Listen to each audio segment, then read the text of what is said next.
أفرجت وزارة التربية الوطنية قبل قليل على المقرر التنظيمي للسنة الدراسية برسم الموسم الدراسي المقبل 2017-2018. ومن أهم النقط التي عرفت تعديلات في المقرر الجديد لائحة العطل المدرسية، بحيث استغنت الوزارة عن عطلة الأقطاب الثلاثة خلال عطل الفترة البنية بين الأسدس الأول والثاني.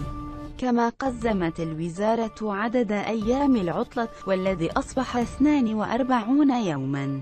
ويبقى تزامن عيد الأضحى مع العطلة الصيفية من بين الأسباب التي جعلت الوزارة تخفض من المدة المعتمدة في السنوات الفارطة، مثلا 2015 2016 2016 2017 بمعدل 47 ويوم عطلة. إليكم الجدول الكامل.